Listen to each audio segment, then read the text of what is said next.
Good morning and welcome back to Coffee Break.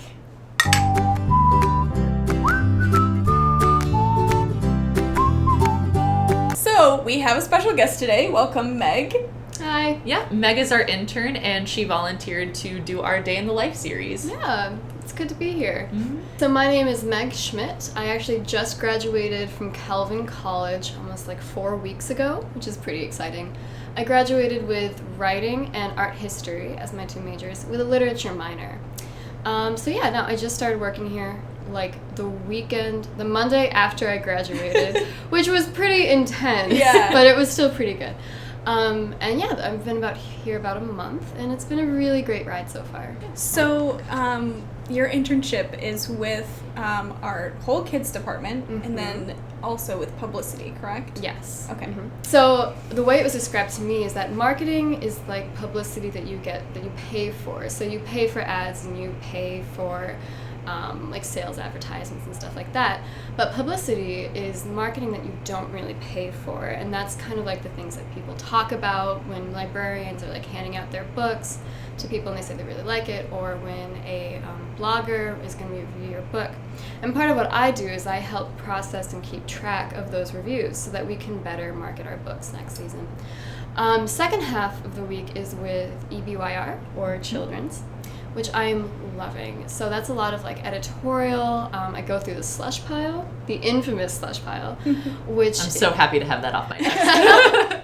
Yeah, we finally got all the way through it. We had this huge slush pile, and now we just kind of kept on whittling away. But a slush pile is when a new author will submit a manuscript for consideration. And what I do is I'll like process it, I'll look at it, and I'll say, is this something that should go on to the next level? And then get that process going. I also work a lot with design in children's books. So right now I'm working on making a pie chart for some of the back matter of one of our books, which is pretty cool. As well as I've helped choose fonts for different picture books as well. So yeah, that's a lot. It's a little bit more creative, a little bit more editorial. So that's been really cool. Nice. It's kind of cool that you get to dip your toes into a few different areas. Absolutely. And I think that's really great for an intern too. Just be like, I can say coming out of this experience that I have had work and I've learned about so many different other aspects of publishing because I've been involved in so many different sectors. Right. So Meg, has there been anything so far that's really surprised you about working in publishing? Yeah, I think, well, how wonderful the people are. Toss. Of course. I think one thing that's really surprised me is how interconnected the world is. I mean, I feel like the publishing company is just one small facet of the publishing world. Because, I mean, think about how many librarians are out there that are, like, involved in the publishing world and have a lot to say about the publishing world, and how many bloggers are out there, even for the illustrators and the writers. And how interconnected that world is. I think that's been really interesting for me to see. It's not so much that, like, there's a writer who sits by a fireplace and then churns out a book, and then they send that into the editor, and then they're done. No, it's just so much more than that. And that's been really, I mean, I think that's a side of publishing that most people don't really see. They don't see, like, the people who work specifically in advertising and people who work specifically in sales. That's been a surprising, like a behind the scenes kind of peek into the world for sure. Why do you want to work in publishing? Or is that kind of your... Or even do you? Yeah, do you Maybe want we've to... scared her off. No, not at all. I think it's kind of hard to answer that question without saying, like, I have loved reading since I was a kid. I have always been someone who has read widely and has been interested in many different genres.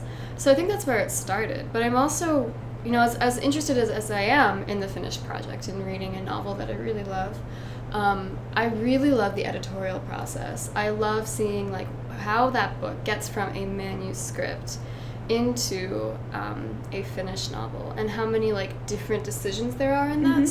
So you have a picture book and you have a manuscript for that. Then you have to choose, like, which artist out of our entire stable of artists are we going to choose that is going to be appropriate for this book.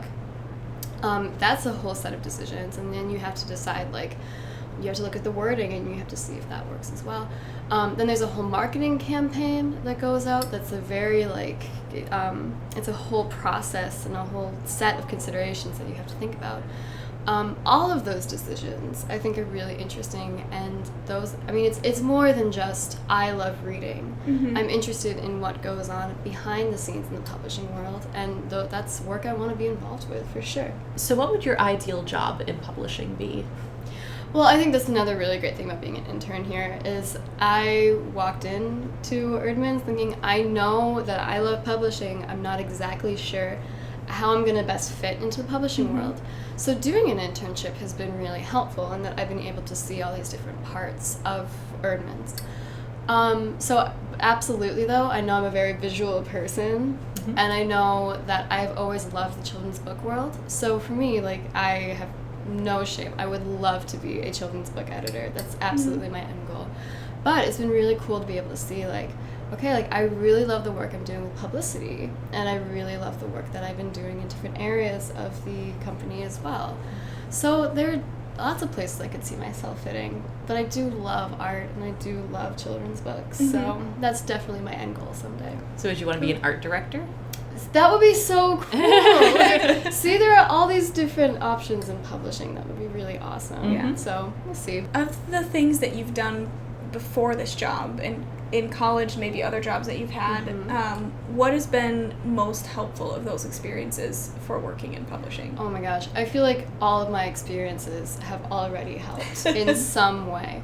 I think my biggest piece of advice I could possibly give is to get involved with every publication that your college is involved with. So for me, I wrote for my college newspaper, and that really helped me see, like, from the writer's perspective, how do you get information, how do you spin a set of ideas into a story.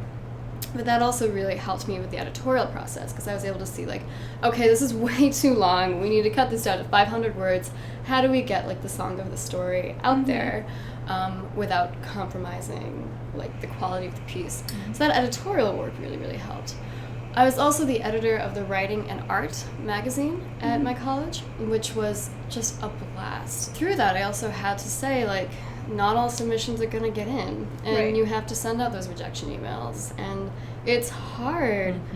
But, I mean, you are ultimately crafting a piece, a cohesive piece of art and literature, and there's not room for everything in there. We had something like 60 pages.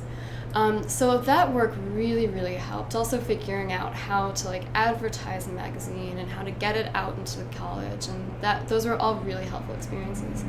But that was just, you know, my collegiate experiences. I also had the amazing opportunity to work at a children's bookstore, which helped me so much, because when you're in that world, you have to be constantly aware of the changing book world, and you have to be constantly aware of, like, okay, these are the top 10 in YA this season, and these are the top 10 picture books this season.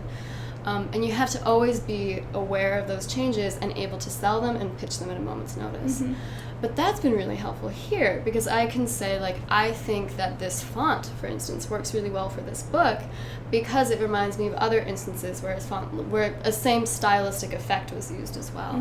You've seen a lot of books that have done really well. Yeah, for sure. And I mean, I think just having an awareness of the world that you want to be in, knowing the language of a world that you want to be in, like knowing what out of print, in print means, can be so important. So yeah, I think definitely, like, being aware of the world and getting as much experience as you can on your plate will definitely help you break into publishing. At least it's worked for me.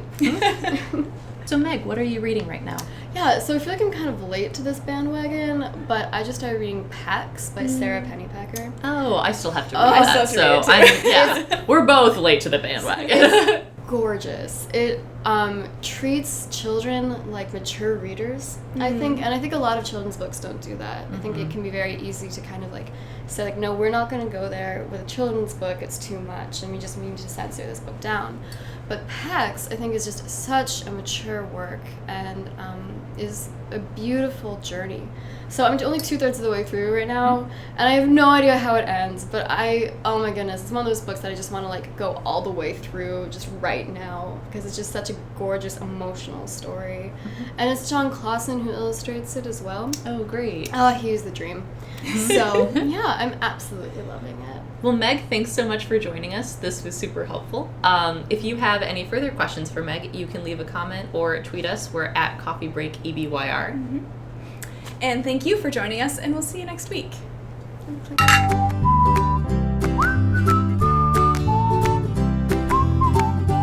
I think we're done here.